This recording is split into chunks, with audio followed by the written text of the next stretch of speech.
Enter to our Milburn's living room, night. The room is cozy and familiar. Soft lamplight warms crocheted doilies and family photos. Doris Milburn, 78, kind, wearing a floral blouse, rocks gently in her armchair, knitting. Arthur Milburn, 80, with twinkling eyes and reading glasses, flips a page in a worn leather-bound book. A grandfather clock chimes. Suddenly, a loud crash from downstairs. Glass shatters. Doris freezes, mid-stitch. Arthur lowers his book. They lock eyes. Doris, what was that? Arthur, downstairs. Stay here. Arthur rises, heart racing. Doris clutches her yarn. They edge to the staircase.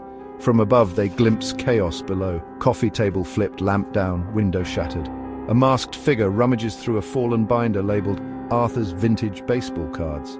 Arthur's jaw tightens. He heads down the stairs and places himself between the burglar and the kitchen where Doris huddles. Arthur, hey, what do you think you're doing? The burglar spins, binder in hand, wielding a broken lamp like a weapon. Burglar, back off! Arthur freezes. Doris gasps. Arthur raises his hands, backing away. The burglar stuffs the binder into a canvas bag and flees through the broken window. Arthur rushes to Doris, holding her as she sobs. Doris, oh, Arthur, my cards! Arthur, it's okay, I'm calling the police. His hands tremble as he dials 911. The camera lingers on the wreckage, fade to black.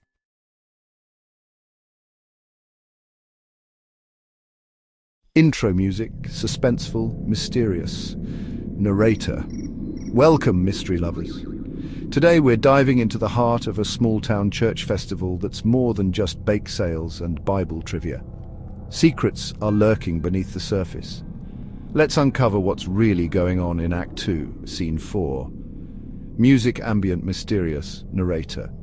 The parish hall is usually filled with joy and laughter, but today there's a subdued atmosphere. Pastor Mappy, clipboard in hand, stands at the epicenter, rallying the congregation. Mappy! All right, everyone. Thank you for being here. Despite everything, let's make this spring festival the best one yet. Our friends, Doris and Arthur, need us now more than ever. Narrator. Doris sits quietly at the back, still shaken. She manages a weak smile. Martha, a church member, voices her concern. Martha, Pastor, I signed up for the cake bake, but I haven't seen Doris. Is she all right? Mappy, Doris is here, Martha. She's taking it easy today, and that's all right. We'll fill in wherever needed. Narrator. Doris shakes her head gently. Doris, I don't think I can manage a cake this year, Martha. I'm still a bit rattled. Mappy, don't you worry, Doris. Your presence here is what matters. Narrator. An elderly man approaches Mappy with a curious observation. Elderly man. Pastor, remember last month? I saw a dusty black sedan parked down the street from the Milburn's house, looked out of place. Narrator. Mappy's attention is fully caught. Mappy? A black sedan? When exactly? Elderly man. Maybe a Tuesday and a Thursday, just for an hour each time. Narrator. Mappy jots down the information thoughtfully. Just then, Officer Simon enters. Simon? Pastor Kaylee, I think I left my notes from the Milburn's place here yesterday. Kaylee, see? You're practically one of us already, Simon. Losing things in the church. Narrator. Simon looks slightly sheepish, but smiles. Simon. All right. Just point me to the heavy stuff. Narrator. Later at the McBride residence, Simon looks troubled by the Milburn case. Kaylee tries to comfort him. Kaylee, rough day. You seem distant. Simon, it's just the Milburn case and everything else. Kaylee, everything else being Pastor Mappy. Narrator. Simon avoids her gaze. Simon, she means well, but sometimes she doesn't understand police procedure. Kaylee, but she knows people, Simon. Maybe she sees things you don't. Narrator. At a local collectibles shop, Mappy probes the shop owner about vintage baseball cards. Mappy, has anyone tried to pawn rare cards here recently? Shop owner. Yeah, just yesterday a fella came in. Seemed shifty. Didn't have anything too valuable. Narrator. Mappy makes a mental note of an empty binder page. Back at the Milburn's house, she finds a sticky note. Jack owes $500. Call. Narrator. As the pieces start coming together, Simon calls Mappy. Simon, we got a partial plate. The dark sedan. It's registered to a Pete Johnson. Goes by Jack. Mappy. I just found a note with that name at the Milburn's house. Simon, meet me at the garage. Let's compare notes. Narrator. The tension rises as Mappy heads to the meeting. What secrets will they uncover next? Stay tuned, mystery lovers. The truth is just around the corner. Outro music, suspenseful, ambient.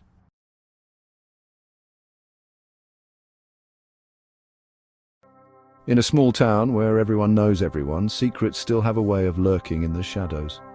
Act 3, Scene 7, Ecstasy Jack Johnson's barn, evening. The barn stands behind a modest, slightly run-down house. It's dimly lit from within by a single bare bulb. Simon and Mappy approach cautiously, their flashlights cutting through the twilight. Int, Jack Johnson's barn. Continuous inside, the barn is cluttered with tools, old car parts, and stacks of dusty boxes. Jack Johnson, ruggedly handsome but with a nervous sweat on his brow, stands near a workbench, startled by their entrance. Scattered on the workbench are several baseball card albums and a nearly empty duffel bag.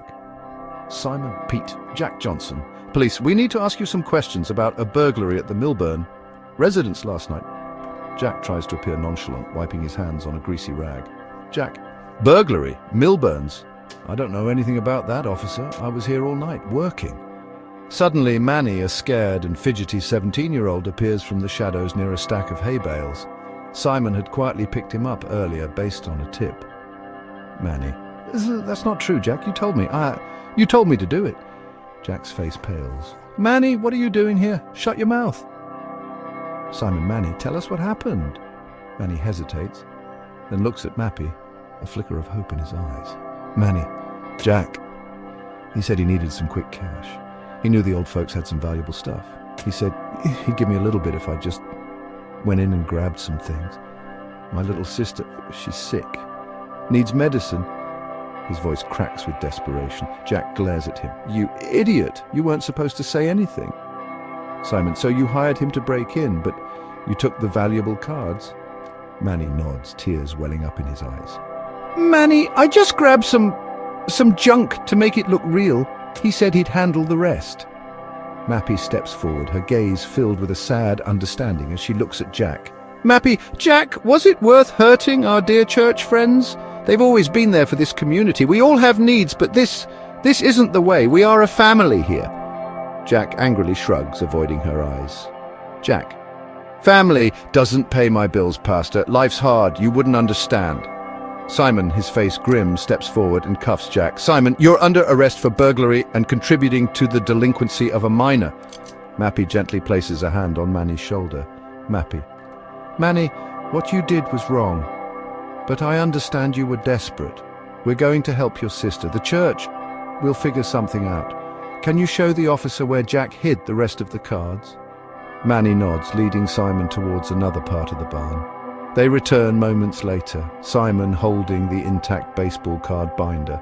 Mappy looks at Jack, who is now sitting dejectedly on a bale of hay. She closes her eyes briefly and offers a silent prayer. Mappy, softly, Lord, have mercy on this man. Guide his heart towards repentance. Jack looks up at her, a flicker of something, shame, fear in his eyes. Simon, all right, let's get him out of here. Thanks, Pastor, for everything. Simon leads Jack out of the barn. Mappy offers Manny a small, reassuring smile. This is not just a story of crime and punishment, but of community and redemption. The barn holds secrets, but it also holds the hope of a fresh start. As always, thank you for watching. If you enjoyed this story, don't forget to like, comment, and subscribe. Until next time, stay curious.